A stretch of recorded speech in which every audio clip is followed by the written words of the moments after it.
Here's a guy who a couple of months ago came here from Boston and has been really tearing up this town. He's one of the most popular people on my morning radio program. Ladies and gentlemen, please welcome the cutest little devil in comedy, Mr. Dana Gould, right there.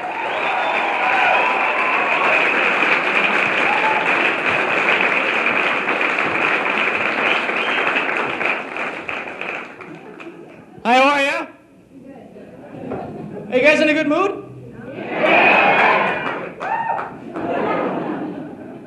I'm not. I'll be real honest with you. I'm not. If I have a cold, I'm drinking. They say to drink a lot when you have a cold. I drink. Mostly fluids. I drink a lot because I really enjoy going to the bathroom. It's the kind of guy I am. You gotta find out what makes you happy in this life and then just go after it with all the vim and vigor you can stir up in your body, I guess. Like a lot of people, I started drinking actually in church. You're 8 years old, they get you in front of a long line with a bunch of people, the guy shoves a cup in your face. It's blood! Drink it! Oh, that's okay. Of course, it's only blood in church. You bring it outside, somehow it becomes wine again. The separation of church and state, one of the many things that makes this country great, by God. But if you bring it outside and it becomes wine and you're underage, oh, then they throw you in jail, they bring you to court, they make you swear on the Bible, which means they didn't believe it was blood 45 minutes ago. Just a chemistry problem, like to see you make that hold up in court, Wapner. Just want someone to be sitting on the beach when the cop comes up. Hey, it says no drinking on the beach. Oh, I'm sorry. The blood of the Lord. Oh, yeah, what about the 2 six-packs? I'd like you to meet the 12 apostles. Why don't you just pull up a blanket and crack one open? Sometimes if I have a drink, I'll have a beer. That's the official drink of the United States, you know. It's not even beer anymore, you know. It's beer! That's the way they advertise it. You never see a nice guy with a suit and tie walk out in the commercial. Hi, I'd like a beer, please. Oh, no. Every commercial, the American Federation for Anal Retentive Advertising takes over. Turn on the TV, there's some right-wing dork with a hunting hat. Be a guy, drink a beer. American advertising, Saturday afternoon. Be a guy, go up in an airplane, jump out of it, parachute under a mountain, ski down it, land in a lake, swim across it, get in a canoe, go down a river, put on a flannel shirt, grow a beard, be a guy, kill some ducks, then you can think about having a beer, mister.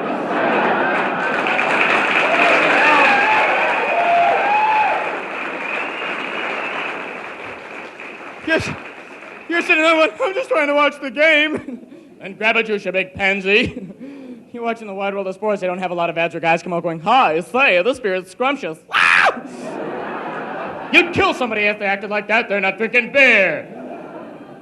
And that attitude, it's so primitive, but it goes back as long as you can remember. And I mean, that's what all the movies that we all go to now, Rambo and all that stuff comes from. And I don't mind that, but I think it's getting kind of out of hand. You know, John Wayne is one thing, but now you get all these little films where you see these little 9 and 10-year-old kids walking out of the movie theater. Nuclear apocalypse, no sweat. The Armageddon, piece of cake. We'll get some missiles. We'll show those Ruskies. Oh, yeah, Timmy, it's going to be great. I can't wait. Yeah, you'll wake up one morning, your face is broken out into radioactive blisters, your house is melted, your dog's on fire, your wife's in the corner vomiting sheets of flame. Oh, it's Miller time, Rusty. Pass me the chips. This is great. I can't wait.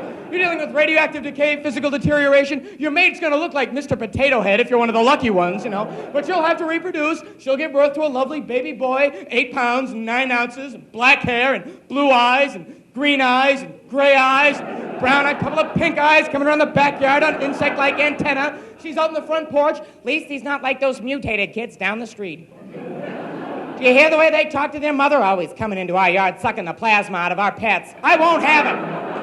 Not another day.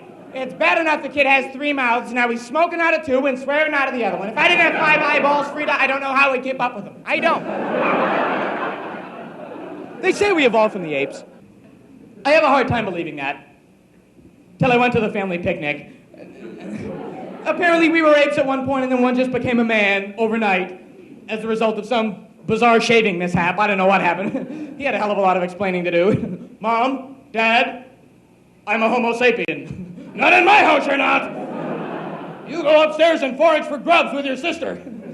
I don't want to forage for grubs, Dad. I don't like swinging from tree to tree. Damn it, Dad, I want to wear slacks. I want to drive in a van and listen to 8-track tapes if I want. Well, you won't be doing it in my house, Mr. Erect Spine.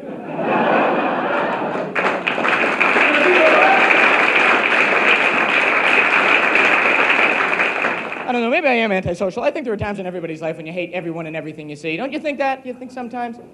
You know, I was standing I'll tell you, this really bugged me. I was in the post office the other day. I only wanted to buy 2 stamps. That's not a hard thing to buy. I'm sitting in line, and it's a 35-minute wait in line to get to the desk to get the stamps. I don't know why there are so many people here today. Apparently, today's the day everyone's going to mail Petri dishes to Zaire. I don't know what the holiday is.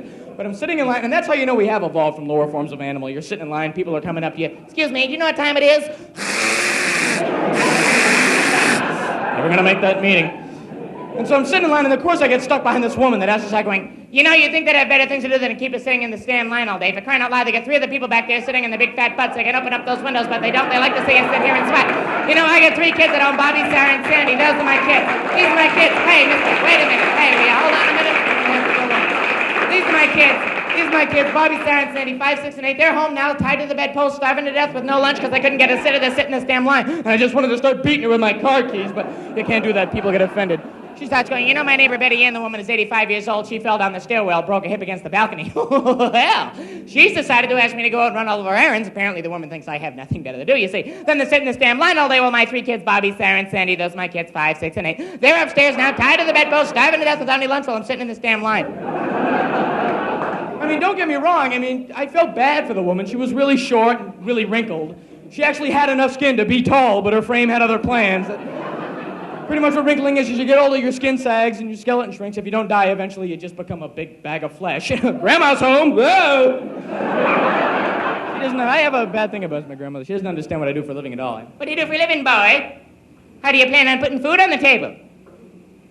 Well, I guess in a way. Oh, heck.